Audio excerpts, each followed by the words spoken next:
Hi and welcome to this video. In this video I'm going to talk to you about options and in particular about the downside of options. This video should be watched as part of a set of videos that I've recorded which also covers all the upsides and the different strategies that you can use. But I want to be really specific. I don't want to set you up for a fall here. I want you to understand why options can be risky. And in fact, full disclosure here, I personally, out of the 5 leading strategies that there are in the UK that consistently make people 100k plus a year, options is one of them. But I personally far prefer the family-led strategy for me as an individual. And the reason I prefer it is it's far more safe and secure. Options comes with these downsides I'm going to cover and comes with some risk to it, risk attached to it. And it can be more hassle, okay? But that doesn't mean it's not a good strategy. There are some outstanding people making outstanding money with option strategy, and you too can do the very same thing if this is something that ignites you and really lights you up. So what are some of the downsides with options? Well, you will have heard me speak about the fact that you take an option to buy a couple's property. Let's take the young couple in their 20s who have fallen out with each other.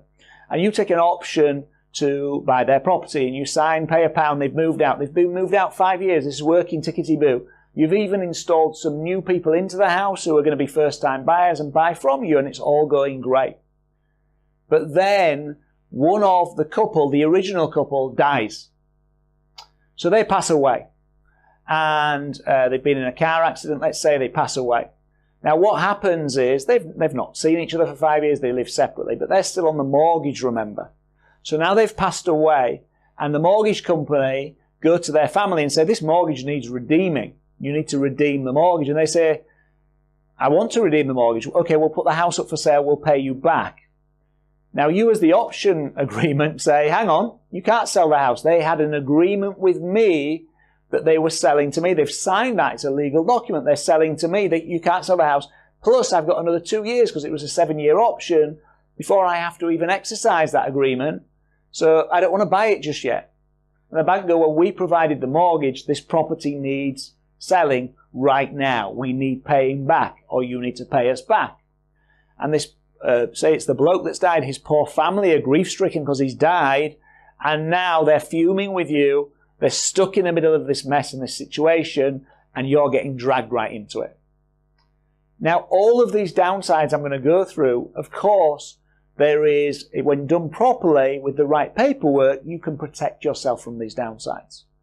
So please rest assured you can protect yourself from them, but I want you to understand them, and I want you to understand the severity of them. When I teach property, I don't just teach all the upsides and all the glossy bit, I teach the downsides as well. The second challenge is, and that could be either of those two dying. Now, linked to that, you could say, well, what if somebody who's taking the option from you dies? So this new young couple, these two are fine, they've moved out, it's going along fine, these have moved in, but then one of them dies. Well, they've got an option agreement with you to be able to buy the house for that increased price, but they can walk away. They can say, I don't want to buy it now. My partner's just died, I don't want to buy it now.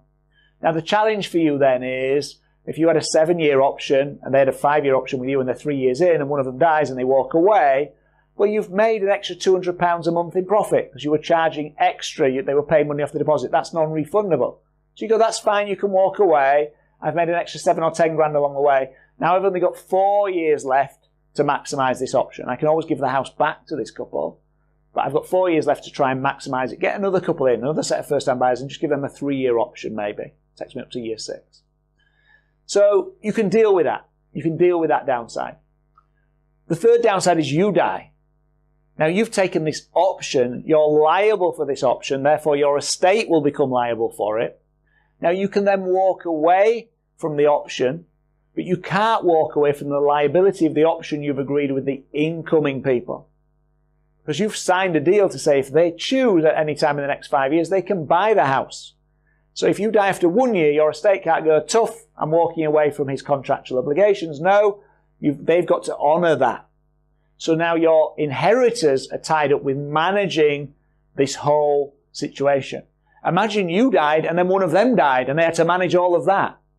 And that's what you've given to your inheritors, whether that's your spouse, your loved ones. The third big downside is Do the current people who own it, that you're taking an option with, do their mortgage providers give them permission to give you an option? What's in their terms and conditions of the mortgage? And this is the biggest piece that people got wrong in the beginning. Because they need to give permission, because I've just covered that scenario where one of them dies and they need to repossess the house and they can't because there's an option there and it's a big fight. They don't want that. So is there permission in their terms and conditions for this option agreement to take place? Is there permission for you to then rent the house out to somebody else? What are you going to tell them? What's the document you need to send to them to tell them what you're doing to make sure it's all done legitimately? Okay, and there's documents for that. There's documents for that, and you can check all those things. Otherwise, people couldn't do this. But you need to understand the significance of the downside so you manage it properly. Now, you've also got the downside, the mortgage term runs out. So, you agree a 7-year option with them, and you didn't check the mortgage offer properly, and they only have 4 years left on their mortgage term. So in 4 years, the mortgage provider comes back to them and says, you need to pay this mortgage back now. It was on interest only, pay us back. And they say, oops, we can't pay you back. They say, well, okay, we want to repossess. You've got an option agreement, you've got people living in there, you've got a problem. So you need to check the mortgage term is long enough, it covers your terms of agreement. Finally, you've got things like the seller changes their mind.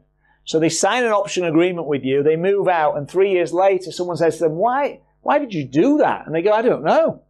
And they come back to you and say, I want to move back in. It's my house still. It's still in my name. The mortgage is still in my name. The mortgage lender still knows it's me. I'm moving back in. But no, you've signed this agreement. But no, I'm moving back in. Or extend that further, they cry foul. You misadvised me. You didn't give me the right advice. And now I want to move back in and I'm going to sue you for giving me bad advice. I just followed your advice. I wasn't an advisor. You gave me bad advice.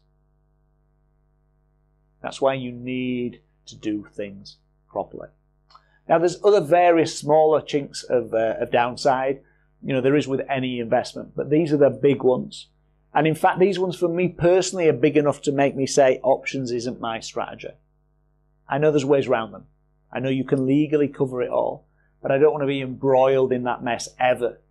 And people will say to me who do options successfully, you know, it only happens every now and then. It's not a big thing. It doesn't happen a lot. I get that. But I don't want that hassle.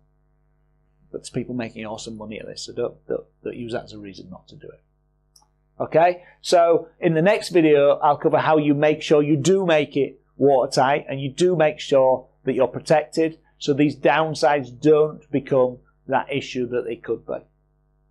Invest with knowledge, invest with confidence, create financial freedom. I'll speak to you soon. Thank you.